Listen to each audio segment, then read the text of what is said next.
우리 이 말씀 가지고 하나님은 천지를 지으신 하나님이시다 뿐만 아니라 그것들을 지금까지 당신의 손으로 붙들고 다스리고 계신다. 특별히 하나님께서는 바다와 육지를 지으시고 그것들의 경계를 정하심으로 우리를 지켜주시고 보호해 주신다 하는 말씀 생각해 보았어요. 시인은 이 하나님을 어떻게 부릅니까? 크신 하나님, 그리고 크신 왕이라고 부르고 있어요. 이처럼 우리가 믿는 하나님이 크신 하나님이시요 크신 왕이시라면 우리는 그 하나님 앞에 나아갈 때 어떤 자세로 나아가야 할까요? 사실 시인은 우리가 지금까지 생각해 본 내용을 우리에게 말해주기 이전에 제일 먼저 맨 앞에서 그 하나님께 어떻게 나아가야 할지부터 먼저 이야기해 주고 있어요. 1절 2절에 나오죠. 오라 우리가 여호와께 노래하며 우리의 구원의 반석을 향하여 즐거이 외치자. 우리가 감사함으로 그 앞에 나아가며 시를 지어 즐거이 그를 노래하자. 무슨 말인 것 같아요? 가장 쉽게 가장 간단하게 한마디로 표현한다면 하나님께 찬송하며 나아가야 한다라고 말하고 있어요. 그렇습니다. 우리는 크신 하나님, 크신 왕이신 하나님께 나아갈 때 반드시 찬송하며 나아갈 수 있어야 돼요. 하나님께서 천지를 창조하신 이유도, 또 그것들을 지금까지 다스리시고 보존하고 계시는 이유도, 특별히 우리를 지금까지 지켜주시고 보호해 주시는 이유도 무엇인가? 우리로 하여금 하나님을 찬송하게 하기 위해서예요. 이사야 43장 7절에 말하죠. 내 이름으로 불려지는 모든 자 곧 내가 내 영광을 위하여 창조한 자를 오게 하라. 그를 내가 지었고 그를 내가 만들었느니라. 하나님 우리를 왜 창조했다고요? 내 영광을 위하여. 이사야 43장 21절에는 이 백성은 내가 나를 위하여 지었나니 나를 찬송하게 하려 함이라. 아주 노골적으로 말하고 있어요. 이 백성은 내가 나를 위하여 지었다. 나를 위해 무엇하게 하기 위해서? 찬송하게 하기 위해서 내가 이 백성을 지었다라고 말하고 있어요. 구약에만 이런 말씀이 있는 게 아니 신약에도 있어요. 에베소서 1장 3절 이하에 보면 찬송하리로다 하나님 곧 우리 주 예수 그리스도의 아버지께서 그리스도 안에서 하늘에 속한 모든 신령한 복을 우리에게 주시되 곧 창세 전에 그리스도 안에서 우리를 택하사 우리로 사랑 안에서 그 앞에 거룩하고 흠이 없게 하시려고 그 기쁘신 뜻대로 우리를 예정하사 예수 그리스도로 말미암아 자기의 아들들이 되게 하셨으니 이는 그가 사랑하시는 자 안에서 우리에게 거저 주시는 바 그의 은혜의 영광을 찬송하게 하려 함이라. 하나님 우리를 지으신 것도, 하나님 우리를 예정하신 것도, 하나님이 우리를 선택하신 것도, 하나님 우리를 당신의 아들 삼으신 것도 모두 다 무엇 때문에? 하나님을 찬송하게 하기 위해서. 찬송은 이처럼 중요한 거예요. 우리가 신앙생활 하는 데는 여러 가지가 있죠. 기도하는 것도 있고 말씀 듣는 것도 있고 헌금하는 것도 있고 봉사하는 것도 있고 여러 가지 있어요. 그런데 우리는 그런 것들은 굉장히 중요한 것들로 생각하면서도 찬송은 그렇게 중요하지 않은, 뭐 해도 되고 하지 않아도 되는. 여러분 누가 기도하는데 눈 뜨고 딴짓하면 여러분 어때? 저 사람 왜 저래? 그런데 찬송할 때 좀 딴짓하면서 두리번 하면 그럴 수도 있지. 여러분 그렇게 생각하지 않아요? 여러분 자신이 그러지 않습니까? 무의식 중에 찬송은 덜 중요한 것처럼 생각하는, 남들 다 찬송하는데 뭐 나는 뭐 입 다물고 있어도 그렇게 크게 마음에 뭐 부담감이나 죄책감이 느껴지지 않는, 기도할 때 눈 뜨고 그러고 있으면 마음이 편치 않아요.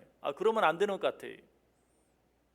그런데 찬송에 대해서만큼은 그렇게 생각하는 경향이 있다는 것이. 그런데 사실 자세히 생각해 보면 내가 너희들로 하여금 기도하게 하기 위해서 너희를 지었다, 내가 너희로 하여금 봉사하게 하기 위해서 너희를 지었다, 이런 말은 성경에 나오지 않아요. 내가 너희를 찬송하게 하기 위해서 지었다, 내가 너희를 찬송하게 하기 위해서 예정했다, 내가 너희로 하여금 나를 찬송하게 하기 위해서 택했다, 내가 너희로 하여금 나를 찬송하게 하기 위해서 내 아들 되게 했다 라고 분명하게 말하고 있어요. 찬양은 이처럼 중요한 것이. 자, 그런데 하나님을 찬양할 때는 어떻게 찬양하라고 이야기합니까? 노래하고 즐겁게 외치라라고 말하고 있어요. 자, 1절 2절 다시 보시면 오라 우리가 여호와께 노래하며 우리의 구원의 반석을 향하여 즐거이 외치자. 우리가 감사함으로 그 앞에 나아가며 시를 지어 그를 노래하자라고 말하고 있어요. 이와 비슷한 말씀이 시편 81편 1절 2절에도 나옵니다. 우리의 능력이 되시는 하나님을 향하여 기쁘게 노래하며 야곱의 하나님을 향하여 즐거이 소리칠지어다. 시를 읊으며 소고를 치고 아름다운 수금의 비파를 아우를지어다. 아주 비슷한 말씀인데 조금 더 자세하게 이야기하고 있죠. 여러분, 이 말씀도 한마디로 이야기하면 무슨 뜻인 것 같아요? 하나님을 찬송하라. 그리고 하나님을 찬송할 때는 수단 방법을 가리지 말고 다 동원해서 하나님을 찬송하라 라고 이야기하고 있어요. 무엇보다 기쁘게 노래하라. 이 표현이 개역성경에는 높게 노래하라 라고 되어 있어요. 노래를 기쁘게 부르다 보면 어때요? 큰 소리로 노래하게 되어 있죠. 소리가 높아지게 되어 있어요. 우리 찬송하는 태도도 한번 생각해 볼 필요가 있어요. 여러분 혹시 찬송할 때 그냥 무조건 한 옥타브 내려서 남들은 하고 하는데 그냥 책을 읽는 건지 찬양을 하는 건지 알지 못하게 찬양을 하는 분 혹 계십니까? 뭐 그렇게 찬송하는 게 잘못되었다는 건 아니. 어쩔 때는 목이 아파서, 어쩔 때는 목이 잠겨서, 어쩔 때는 정말 그렇게 소리가 올라가지 않는 분도 있죠. 그럴 수도 있어요. 그런데 소리를 높게 큰 소리로 찬송할 수 있는데도 그렇게 하지 않으면 여러분 찬송하면서 은혜 받기가 쉽지 않아요. 또 그런 찬송을 통해서는 하나님이 영광을 받지도 않아요. 왜? 찬송은 전심으로 마음과 뜻과 정성을 다해서 해야 하는 것이기 때문에 소리가 높고 낮음보다도 정말 최선을 다해서 무엇보다 기쁜 마음으로 찬송하면 크게 찬송하게 되어 있어요. 어쩔 때는 춤을 추며 찬송하게 되어 있어요. 어쩔 때는 여러 가지 악기들을 가지고 하나님을 찬송하게 되어 있어요. 그래서 오늘 본문도 뭐라고 말해요? 즐거이 외쳐라.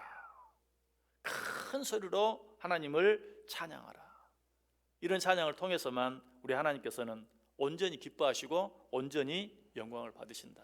또 우리가 이렇게 찬양할 때만 찬양이 우리에게 힘이 되고 기쁨이 되고 은혜가 돼요. 사실 코로나19 때문에 우리가 가장 방해받는 게 찬송하는 것이. 여러분 뭐 예배 드릴 때 기도하는 것, 말씀 듣는 것, 마스크 쓰고 하는데 뭐 큰 어려움 없죠. 찬송하는 거는 특별히 여러분이 정말 열심히 찬송한다면 마스크가 참 큰 방해가 돼요.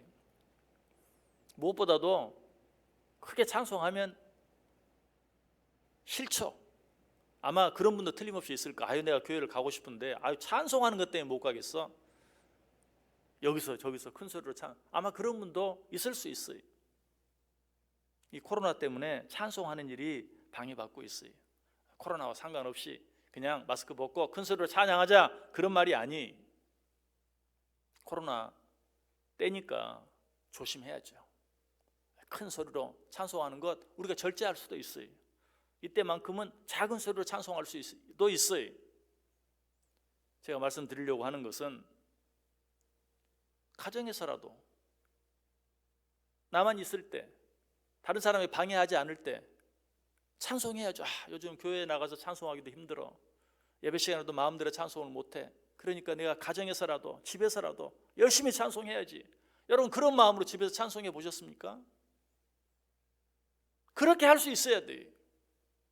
마음대로 찬양할 수 없는 이런 환경, 여건 속에서 가정에서라도 열심히. 우리는 역시 기도의 골방이라는 말은 많이 하죠.